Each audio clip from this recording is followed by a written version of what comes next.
At exactly 2:47 p.m., emergency services received a call that would change everything. A young woman had been found at the popular park, shot in the head in broad daylight.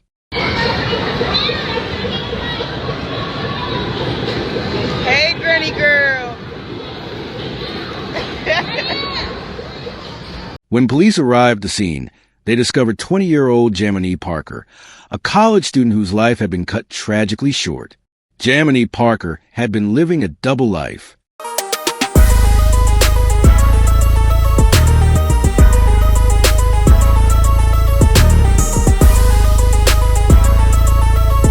While her friends and family knew her as a bright, ambitious student with dreams of changing the world, they had no idea she was involved in a secret relationship with a man 15 years her senior, a man with a violent criminal past who was currently on probation. Now been a month since 20-year-old Jamani Parker was shot and killed near a greenway. Police are still looking for the shooter. Thanks for joining us here at 6:30. I'm Tracy Cornett. And I'm Marius Payton. MNPD says they're pursuing strong leads in the case. As Danielle Ledbetter explains, Parker's friends and parkgoers are hoping justice comes soon. This is the story of Jamani Parker, a young woman whose life was stolen by someone who was supposed to care about her. It's a case that highlights the hidden dangers of domestic violence and the tragic reality that sometimes the people closest to us are completely unaware of the battles we're fighting behind closed doors. Stay tuned as we reveal everything about this case. Drop a comment and let me know what you think about this story. Welcome to our channel. Please like this video, share and subscribe to this channel to help raise awareness and spread caution. Let's begin. 20-year-old Jamani Parker was the kind of person who lit up every room she entered. At Tennessee State University, she was known for her infectious smile, her determination to succeed, and her genuine kindness toward everyone she met. Friends and professors alike remember her as someone who always had time to help others, whether it was tutoring fellow students or volunteering for campus activities. Jamani came from a close-knit family who supported her dreams and celebrated her achievements. She wasn't just surviving college. She was thriving. Her academic performance was strong, and she had clear goals for her future. Those who knew her best described someone who was grounded, smart, and had a clear sense of direction in life. Family members described Jamani as someone who had always been responsible and level-headed. She maintained regular contact with her loved ones, sharing updates about her college experience and her plans for the future. They trusted her judgment and respected her independence, which made what would later be revealed all the more shocking. The tragedy of what happened to Jamani becomes even more heartbreaking when you understand who she was as a person. This wasn't someone who made reckless decisions or lived dangerously. This was a young woman who seemed to have everything going for her. If you're currently in college or have children in college, I want you to think about this case. Have you ever witnessed dramatic changes in someone's behavior that seemed unexplained? What state or country are you watching from? And have you noticed these warning signs in your own community? Leave a comment below. Your observations can help others recognize these patterns. The person Jamani's friends and family knew was genuine and authentic. There was no indication that she was living a double life or hiding significant aspects of her personal relationships. This makes what investigators discovered even more shocking and demonstrates how effectively abusers can operate in secret. While Jamani Parker was building her life at Tennessee State University, she had begun a relationship that none of her friends or family members knew existed. The man she was secretly dating was Lavelle Winton Jones, a 35-year-old with a criminal history that included violent offenses. Lavelle Winton Jones wasn't just any older man. He came with serious baggage. His criminal record included violent offenses, and at the time he was involved with Jamani, he was on probation. This meant he was supposed to be under supervision and monitoring by the court system, yet he was able to maintain this secret relationship without his probation officer or anyone else in his life becoming aware of it. The fact that Jamani kept this relationship completely hidden from her support system is significant. This wasn't a case where her friends had met him briefly or her family had some vague awareness of his existence. Nobody in her circle knew she was seeing anyone, let alone someone with Lavelle's background and history. The secrecy surrounding their relationship wasn't accidental. It was strategic. Lavelle likely knew that if Jamani's friends and family learned about him, they would have serious concerns. His age, his criminal background, and his probation status would have raised immediate red flags for anyone who cared about Jamani's well-being. For Jamani, keeping this relationship secret likely felt like her choice initially. Lavelle probably convinced her that their connection was special and that other people wouldn't understand what they had together. He may have told her that her friends were too immature to appreciate their relationship, or that her family would interfere if they knew. What's particularly troubling about this case is how effectively Lavelle managed to keep their relationship completely off everyone's radar.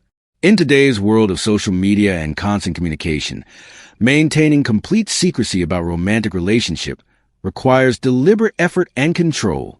This suggests that from very early in their relationship, Lavelle was dictating terms about how their connection would be managed. As Jamani's secret relationship with Lavelle Winton Jones developed, troubling patterns began to emerge that would ultimately prove deadly.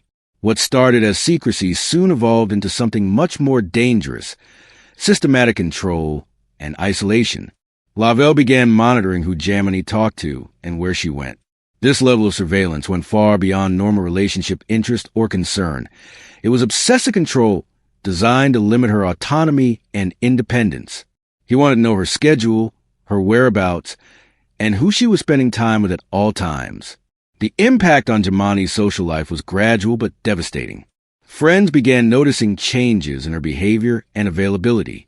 She became less accessible for social activities, study groups, and casual hangouts that had previously been normal parts of her college experience. What her friends didn't realize was that these changes weren't Jamani's choice. They were the result of increasing control and manipulation. When friends tried to make plans with Jamani, she likely had to check with Lavelle first, though she may not have realized that's what she was doing. She might have found herself constantly updating him about her plans, asking for his opinion about social activities, or feeling anxious when she couldn't immediately respond to his messages. The changes in Jamani's behavior didn't go completely unnoticed. Friends and family members began to sense that something was different about her, though they couldn't identify exactly what had changed. She may have seemed more distracted, less available, or somehow different in ways that were hard to articulate. What makes this pattern particularly insidious is how it can be disguised as normal relationship behavior. Lavelle's demands for constant contact and information about Jamani's activities could be presented as romantic interest or deep caring. His displeasure when she spent time with friends could be framed as missing her or wanting to prioritize their relationship.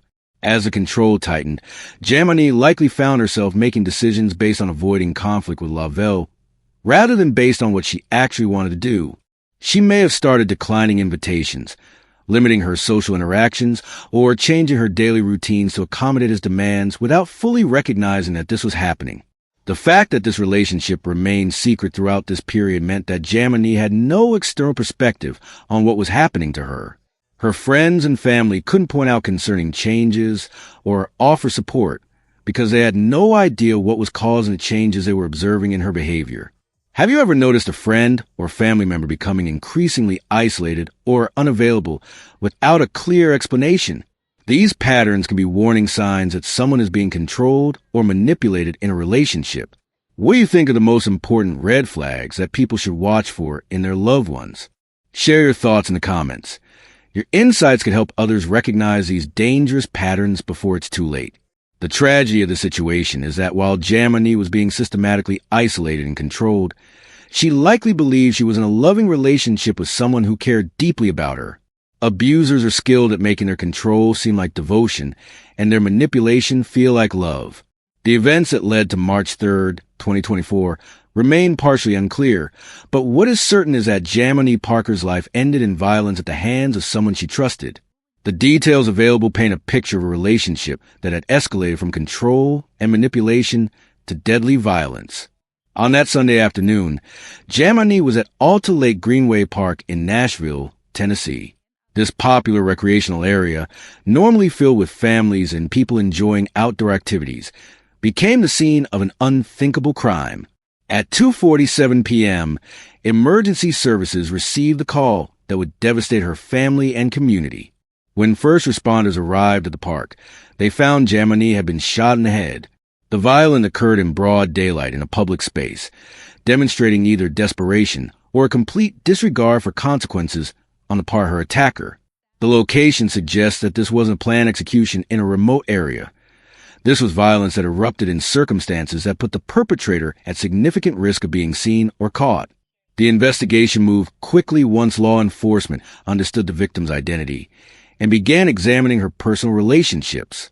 While Jamani's friends and family were shocked to learn about her secret relationship with Lavelle Winton Jones, investigators immediately recognized him as a prime suspect based on his criminal history and probation status. Lavelle's background made him a person of interest from the moment police learned of his connection to Jamani. His history of violent offenses, combined with his current probation status, meant that he was already known to the criminal justice system. This prior record likely expedited the investigation process and focused attention on him as a suspect. The arrest of Lavelle Winton Jones on charges of criminal homicide came as investigators gathered evidence linking him to Jamani's death. The specific details of the evidence haven't been fully released, but the charges indicate that authorities believe they have a strong case connecting him to the crime. The timing of this violence is significant. March 2024 would have been well into the spring semester at Tennessee State University.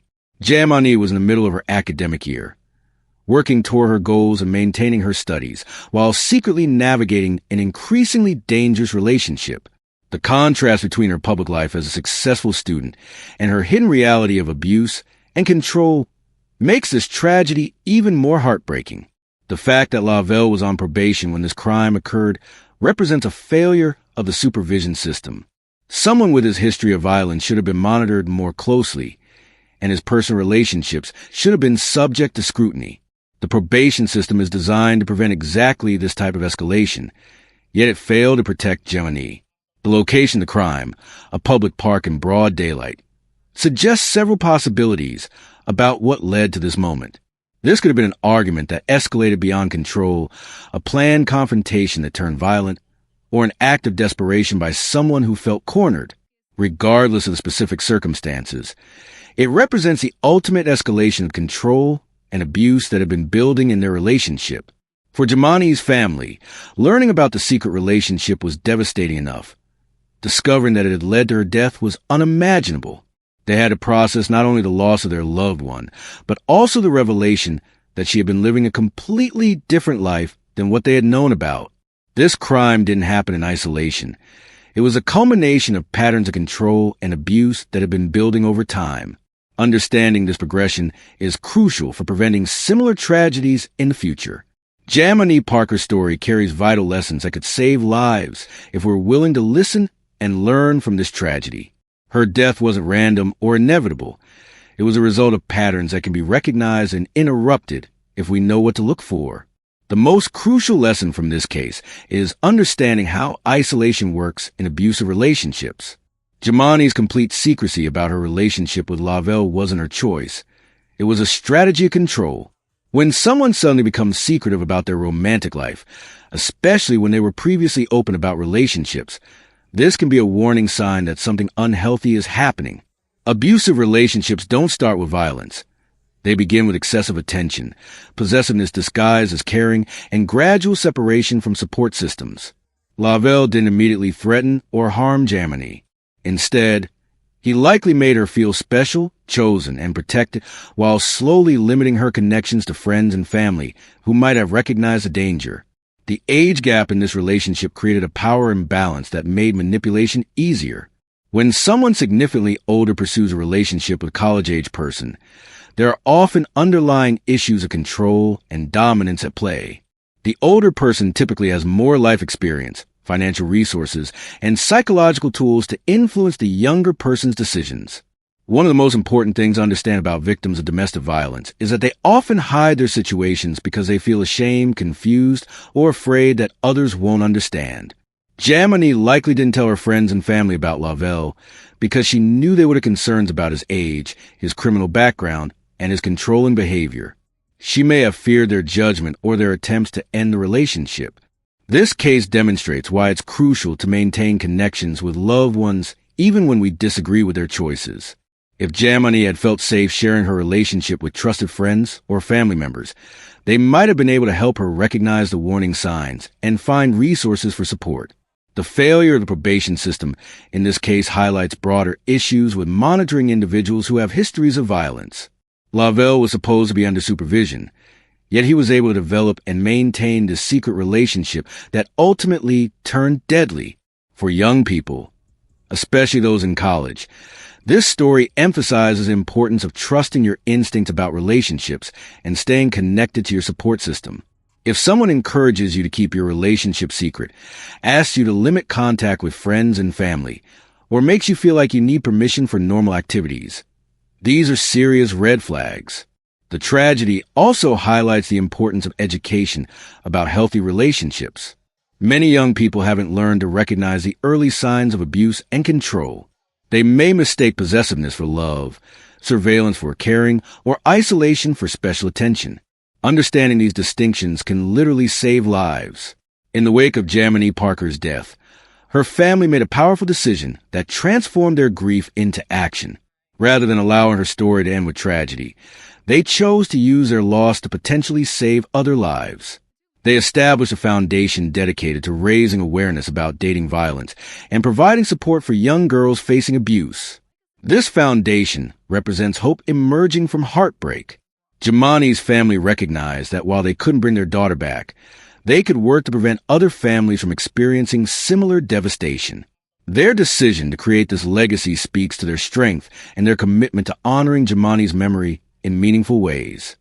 Friends are remembering Jamani Parker. She's the woman who was found shot near the Alta Lake Greenway Sunday morning. WSMV's Danielle Ledbetter shares how friends want her to be remembered. Although Jamani Parker spent her last moments here, her friends say they don't want that to be how she's remembered. Her spirit, her funness, her spirit. She was the youngest out of everybody. So we loved her. We loved her energy. I would just really say her spirit, her calling to check it and at the randomest times, everything. That's what Parker's friend Jada Lucas wants her to be remembered for. The two met as freshmen at Tennessee State University in 2022. We just instantly clicked. Now her sister is gone, she says, and like a sister bond, Lucas says she knew pretty quickly something was wrong. We stayed up looking the entire night, putting stuff together, putting clues together. We found the article actually before it even happened, before they even identified her body. We found the article and the description that it said. We was like, y'all, that might be her. Lucas says she hasn't slept, trying to piece it all together. I'm mad at the same time. I'm filled with rage, but I'm also filled with sadness. She says that sadness and rage is fueling her to push to get her friend justice. She wouldn't want me to save her crime, in her words. I want to get her name out.